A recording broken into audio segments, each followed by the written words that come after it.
Well, everyone, you just watched Judas and the Black Messiah, an excellent, moving film. And I'm Wesley Lowery, a journalist with CBS News and GQ Magazine and a little bit everywhere, here to chat with some of the stars behind the making and acting of this film. And so I'm really excited for kind of the star-studded cast to talk about what I think is just a really important, insightful film that tells a story that in a lot of ways feels resonant in this moment with a lot that we've all been going through.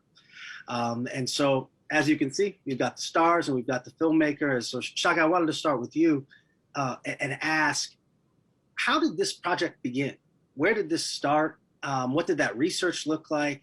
And crucially, this isn't a biopic. This is a story that tells a complex, layered story of multiple characters, not just of Fred Hampton, but of folks who came into his organization and ultimately the man played brilliantly by LaKeith, who helps bring him down eventually. And so how does it go from an idea in your head to what we see on the screen? Well, first I have to start by acknowledging the contribution of the Lucas brothers, who brought the idea to me in 2016. And they basically said, look, we want to make this movie about William O'Neill and Fred Hampton that we envision as kind of like the departed inside the world of COINTELPRO. COINTELPRO being the counterintelligence program developed by J. Edgar Hoover to crush dissident voices within the country. And so I just thought that was an incredibly sort of clever vehicle and vessel to bring forth this, long hidden moment in history. And, also some of these incredibly just brilliant, radical ideas that Fred Hampton was able to articulate in a way that was just incredibly accessible and funny and clever and witty. So, the opportunity to both introduce these ideas and these words in this way, and work with someone like Daniel in really capturing just the power, the oratory power and prowess that Fred Hampton had, the ability to sort of introduce those set pieces, in a popcorn movie, and also combine them with, undercover crime drama genre film, kind of steeped in that 70s crime drama feel that, is my favorite kind of filmmaking. It was too great an opportunity to let pass me by. Certainly. Now, Daniel, can you talk to me a little bit about what it's like to get in character as someone like Fred Hampton? What did your process look like? And one of the things that's interesting for me is that Fred Hampton's someone who a lot of people have an idea of who he is or the figure that he represents. But unlike, say, an MLK, it's not, or a Malcolm X, we're not necessarily thinking of specific speeches or specific things. That there's kind of a less of a popular understanding sometimes of the work he was doing and his rhetoric and articulation. How did you get into that character, and how do you take on representing someone who's a real person, who has a real legacy, and who did really important work? Yeah, it was a tall task and tall order. But I kind of felt just the lack of awareness of him didn't take away from the importance of his words and his deeds, So when I met him in a detailed way, when I'm looking in this process, I was like, no, this is a giant, this is a giant. Doesn't matter if people are aware of him or not, this is a giant. In that sense about my process, but in terms of a process, I just did, Shaka guided me a lot through that. And I asked him for the Black Panther reading list, which is, in order to be a fully fledged Panther, you need to do 6 weeks of political education. And so I read the books, majority of books on that reading list. Went to Chicago, went to Maywood, went to his elementary school, his high school, went to places he used to speak at, went to the family home, wanted to meet the family, couldn't meet him on that trip. Then I would read dissertations about the Chicago politics at that time in the evening, and then dialect coaches. It was a process. I did a lot, but it was a process where I just followed. I didn't judge myself, and I go, "Oh, this is what I'm doing." I just followed my nose, and I was blessed to have enough time to go on a hunt and go, oh no, this isn't the direction. This isn't gifting me anything. But so at the beginning, it was like, let me read books about Chairman Fred Hampton, and all the books were about his death. I said, oh, this isn't making me feel good. This is not actually giving me a window into anything about him and how he lived. And so I was like, cool. Like, and then, but it, going into that direction that wasn't the direction that would help me, made me sure about, no, that's not the way, and blocked the door. So I never went down there, as part of the process, and I'll go somewhere else, and I'll go somewhere else. And then closer to the shoot, I just had all the directions in the room, and I would just go there for 10 minutes, go there for 10 minutes, go there for 10 minutes, go there for 10, and I would just go, and I would just let myself go, and then just like let things connect and spark and this and this, and then audio record and this and that, and like that's how I kind of engaged with it. Sure. Can you tell me about the I'm a Revolutionary speech, and how do you get into character in a moment like that to perform? I mean, this is obviously one of the kind of emotional climaxes of the film. We know at this point that Fred Hampton's been betrayed. We know that there are agents out in the who are watching this speech. We kind of have a feeling and know what's to come, and certainly viewers who know the history know what is going to come of this. How do you get into character to deliver something so powerful like that? I'm this what I'm here for, bro. Like I'm on job. You know what I'm saying? It's like I'm like, I done the work, and then so when you show up on set, it's actually my job to forget the work and trust the work. You know what I'm saying? And just show up. You know what I'm saying? And just if the intention is to be a vessel and to occupy that space, I just keep myself open, especially when I'm saying his words, and that was like the first time we were saying his specific words. So, and I just got out of my own way and then just go, well, yo, this is why I'm here, and I kind of really processed. I was like, okay, I had a journey of how he got to this point. He's been dreaming about this point, narratively speaking, my internal dialogue for the speech. He's been dreaming about this in prison, and he's out, he's especially with what he saw in the headquarters, he's met the emotion of how much he loves the people. He thought he loved the people. He believed it. But by taking it away from him, he values it. He appreciates it in a different way, and so he just showed up and just poured that love out. He's been waiting for that time. That's how I saw it. That's how I felt it. Sure, of course. Now, Dominique, I wanted to turn to you because so often in these narratives about movements, women kind of get left out of the conversation. That very often we do focus on these very charismatic, singular male figures, and it's only after the fact that we start figuring out all of the people who contributed. And I thought that the way that this film interplayed the personal relationship, but also the work and the labor that characters like yours and other women were doing, felt like they were really important. Talk to me a little bit about how you see your character and the work of the other women in the movement factoring into the story that's told in this film. I just think about the first time I met with Shaka, and we talked about the script, and he wanted me to play it, and he wanted me to read it and let him know my thoughts. And I read it, and I gave him this whole long email about all the things that I loved, and I said I had 2 thoughts, but I didn't want to overstep. And he said, oh, you'll be playing her, you can't overstep.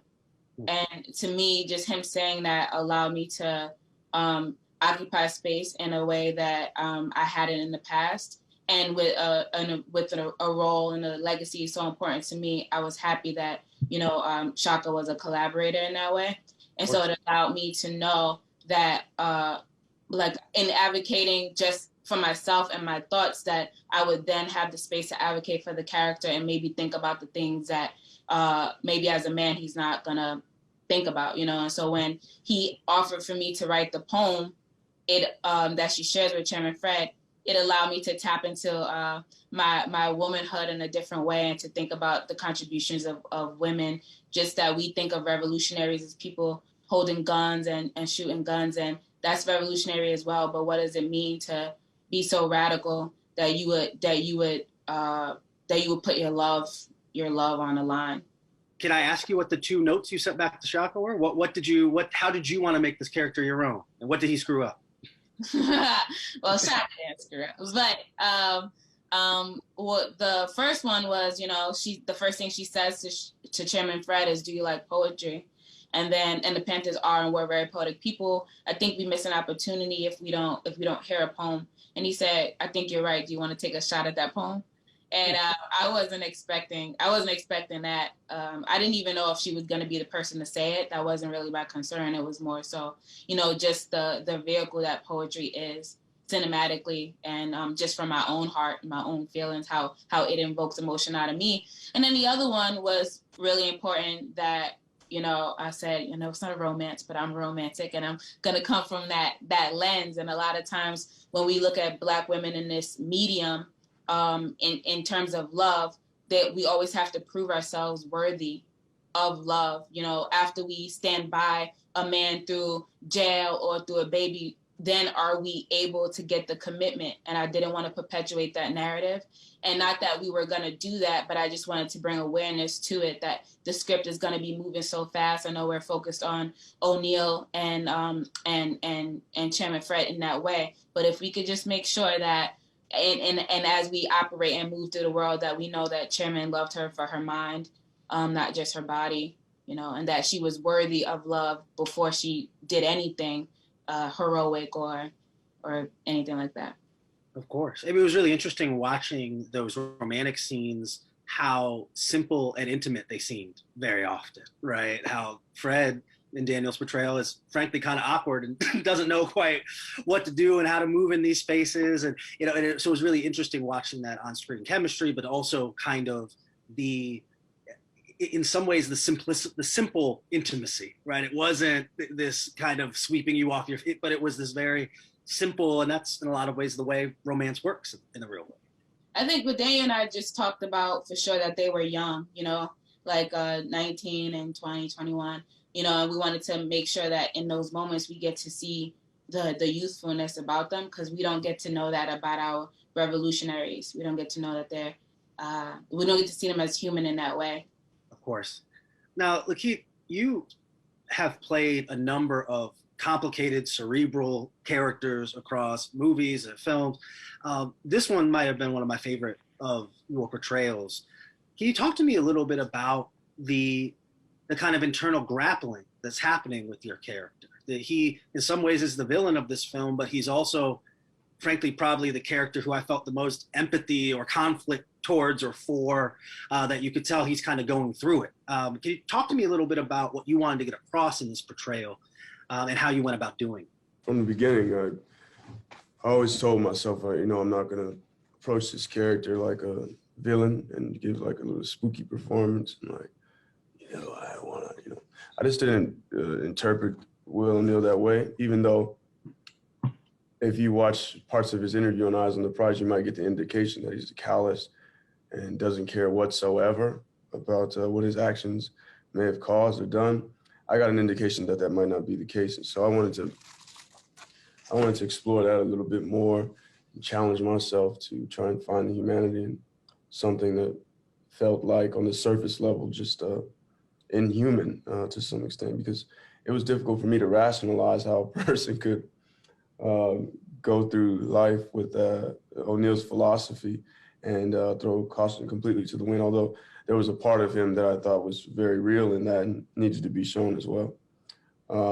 So I was trying to find a balance in it, and I had help from Shaka and the rest of the team to try and find some balance and but also some nuance, so you can connect to the character in a unique way. I mean, a lot of that was just created from the situations that he found himself in. I had to express so many things at once that, it was a little difficult sometimes to try and do all of that at one time, because, he's fearful, but also he's not trying to show that he's fearful, but also doesn't have a great poker face all the time, but then sometimes he does. So, it's, it was a trick to try and figure out how to get everything right. Of course. Two of the scenes I think about a lot are first the scene where he kind of, his cover is almost blown. He has to hotwire this car in real time and kind of figure things out. And the second one I think about is after the headquarters has been trashed and he is in many ways kind of trying to help lead the cleanup, right? And that you have this feeling throughout the film where you're trying to sort out, is he truly just this interloper? Does he cross over into being a true believer? Like, where is his head and what's going on? Can you talk to me about how, and I thought you did a really good job of, how you express that conflict, and also just those two scenes, because they're two of my favorites.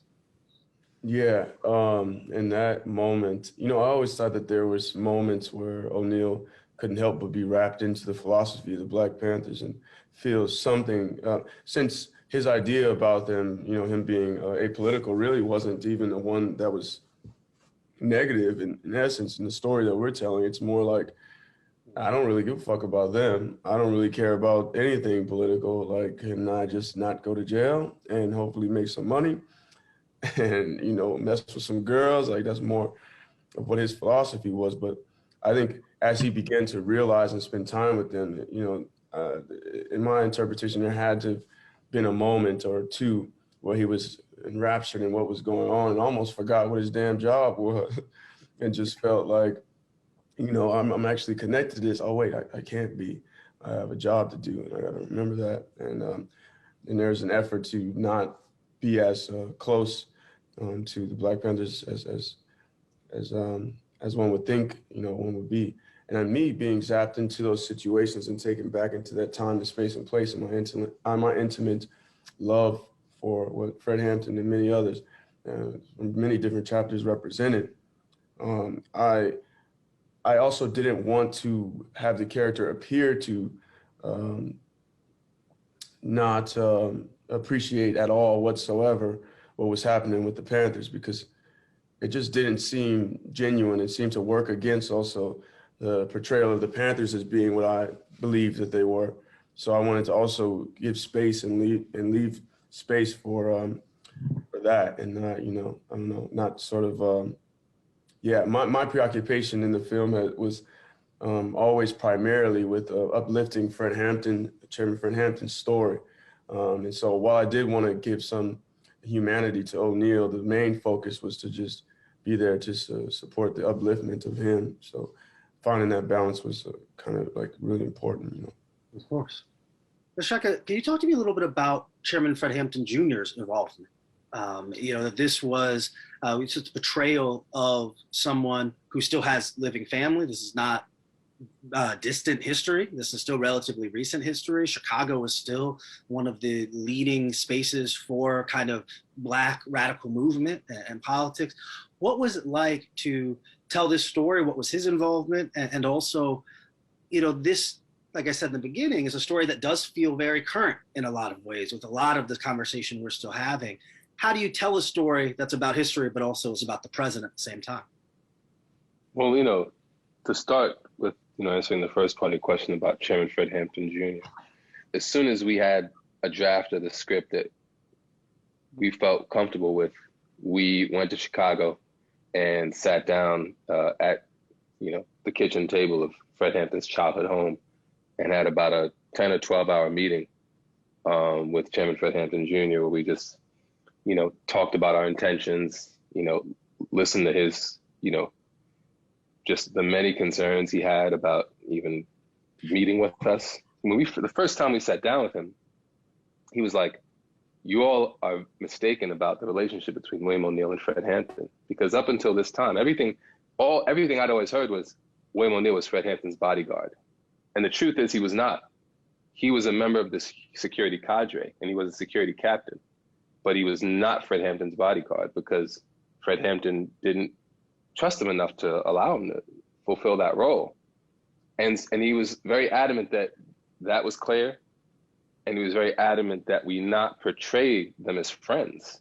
Daniel, I wanted to ask you, when we were talking earlier, you mentioned that Fred Hampton is this giant, right? And you had done your research, you'd done your reading, and you noted whether people know about him or not, you can't look at this man, listen to this man, and not see someone who was prophetic in a lot of what he was saying and talking.